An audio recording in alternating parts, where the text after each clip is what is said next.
There's a lingering question you keep asking yourself. If you aren't happy at work and have aspirations to leave your job and start your own business someday, you think about it in the car on the way to work at 2 a.m. when you can't sleep. Heck, you're probably thinking about it right now.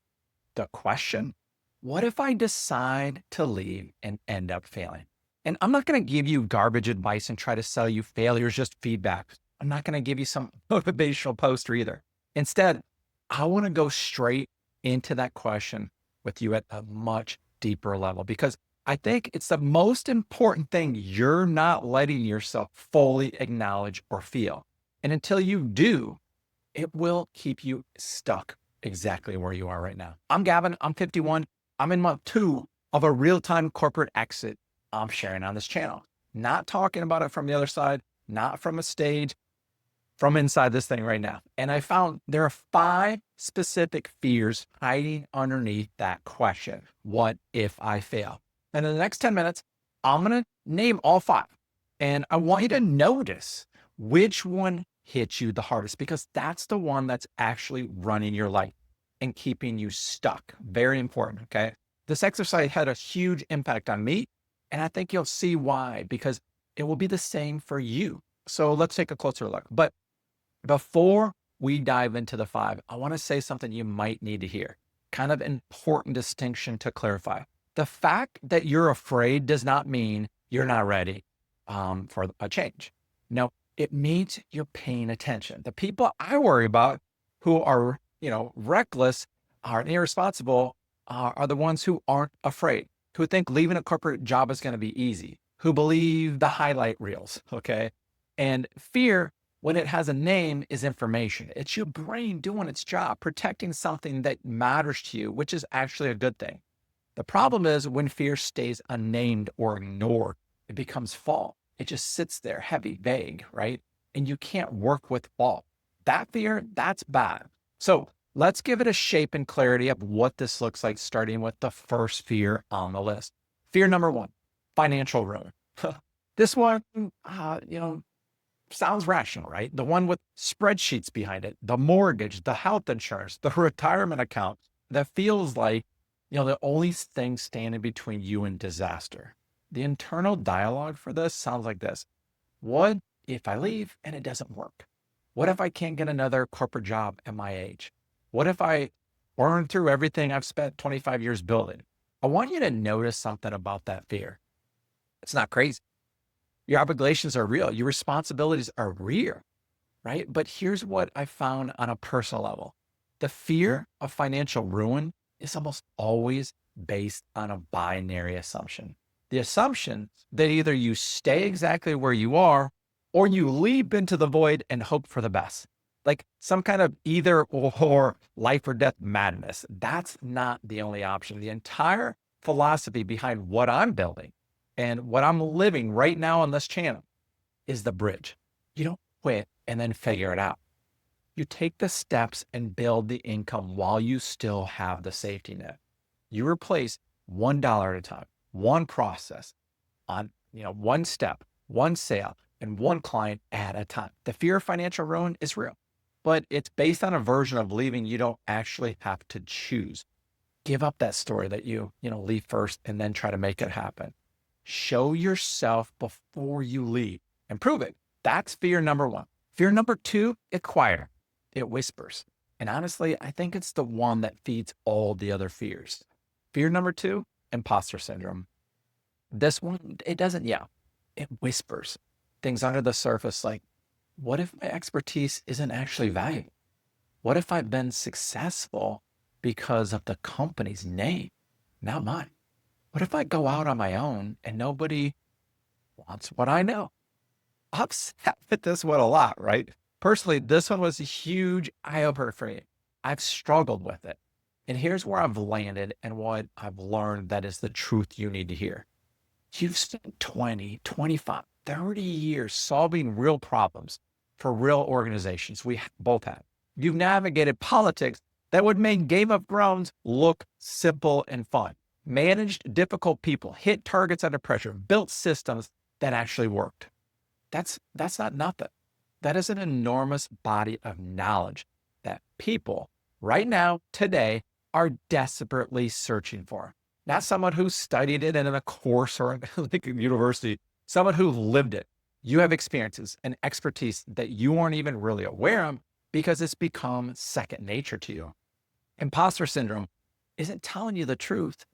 It's telling you what you were taught to believe, that expertise only counts if it comes with a title or a company or an organizational chart above you, right? It doesn't. Your expertise is yours. It's always been that way. You earned it. And ironically, it's your ticket out. That's 2 fears down. The third one is the one that nobody in our demographic wants to say out loud, but I think you've thought. Fear number 3, Tom. And I'm too old for this. Is it too late? Can I actually learn new things at 45, 50, 55? Did I miss my window? Can I really learn AI and compete with younger people? Here's what I want you to consider. The world you're trying to build a business in, the AI-powered, expert-driven digital economy, it did not exist 15 years ago. You could not have done this at 35 the way you can do it now. The tools available today can compress years of learning into months, if not weeks. They can take your expertise and turn it into products and systems, and they exist now. Not then. You're not too late. You're actually early enough to build something meaningful before retirement, not as a hobby after it. And let me say this directly. 50 is not old. 50 is the beginning of the second chapter. And the second half, if you choose it consciously, can be the best half.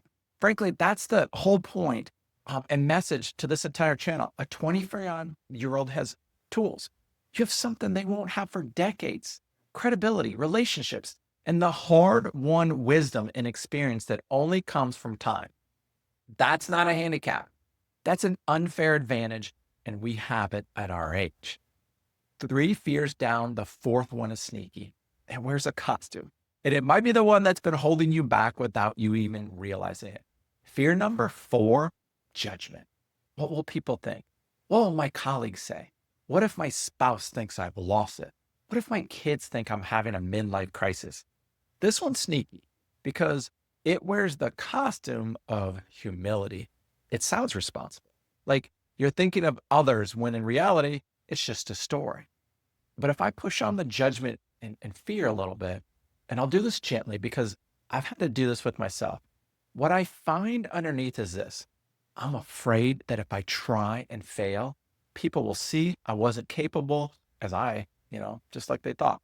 And I'll have to live with that failure and it'll be embarrassing. That's not about them. That's about you. And I say that with compassion because it was one of my biggest fears going into this. Still is a little bit. And I'll say that transparently. I have fear I will fail and it will be embarrassing on quite a few levels. There, I said it's out. But here's what I found on the other side. The people who love you aren't watching and scoring your career choices. They're busy with their own lives, their own fears, their own questions about whether, they're doing enough. Heck, my kids don't even know this video was made or they don't even have this channel. And the people who might judge you, they weren't going to build, your second chapter for you anyway, right? They want to judge you so they can feel good about themselves, doing nothing and staying stuck too. Hell, what happens? Okay, listen to this. What happens when you do reach the mountaintop and create the business and the second chapter you've always imagined for your life? That's going to be hard for those people. And seeing what was possible, knowing that they didn't do it. And now it's possible. Even more motivation to succeed, right? So their opinion, it doesn't get a vote in this. It's your life, your choices, your results. And let me pause just for a second with a check-in. If one of these 4 has already hit you, if you felt it land, please drop a number in the comments. I want to know, which fear is loudest for you and get to share it with other people because the fifth one hits different. It's the deepest. And for most of you watching, it's the one that actually keeps you up at night. Fear number 5, letting your people down. This is the one that lives in your chest. Not the money, not the judgment, this. What if I do this and puts my family at risk? What if my spouse loses faith in me? What if my kids see me fail? What if the people who depend on me pay the price for my dream of going for it? I'm going to sit with this one, for a moment because It deserves that, right? You need to look at that. The love underneath that fear is real. The responsibility you feel is real. And I'm not going to tell you to ignore or push through it or pretend it doesn't matter. What I'm going to say is this, you know, the version of you who stays, who swallows the fear, puts their head down, counts the years to retirement, that version of you doesn't protect your family. That version of you gets quieter, less present, less alive. And your family sees that. Your kids see that. They don't just see your income. They see whether you're actually here, present, or whether you checked out years ago. And this is one of my biggest regrets looking back. The story is me. I have slowly let my dreams fade because of this fear, all of these, but no more. I'm back on the horse, ready and willing to persist and allow it to happen as it will.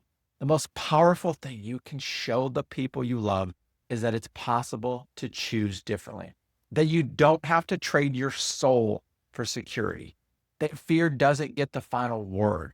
That's not selfish. That's not reckless. That's showing them what's possible. I don't think there's anything more powerful. That's the example I want to set as a parent and to my spouse. My wife doesn't want to hear me complain about my corporate job. She wants stability and for me to be happy. I get to provide both by overcoming my fears. Let's look at this just a little bit differently and go deeper for just a second. So yes, what if I fail? I want to ask a different question. What if the version of failure you're afraid of, the one that plays on repeat at 2 a.m., isn't the most dangerous outcome? What if the most dangerous outcome is staying exactly where you are for another 5 years, another 10 years, and looking back, realizing that fear, not circumstances, not money, not timing, fear was the only thing that kept you there. That's the failure I think about. And it's the one I'm choosing to do something about right now in real time, which is why I'm here talking to you. Here's what I want you to do. Go to my corporate escape lab and take the readiness assessment. It takes 5 minutes, but here's why it matters. It won't just tell you where you are in this journey. It'll tell you which one of these 5 fears is running the show for you right now. Because once you can name it specifically, not as fall, but as a thing with a shape, you can actually work with it. You can start to take its power back. The link's in the description below. And if this video landed, if you're, heard yourself in any of these 5 fears, please leave a comment. Just tell me which number, be transparent, be open, be brave. You don't have to explain it. You can just share the number if you want, because I want you to see you're not alone in this. There are people watching this right now, sitting with the exact same fear. That matters. So subscribe if you haven't. I'm documenting this entire 10-month exit in real time, the wins, the setbacks, the stuff nobody really talks about. And next week, we're going to dive really deep on something I think is the most underrated step in the whole process of my reset framework, the one that actually makes leaving possible without blowing up your life. I'll see you then. Thanks for watching. Much love.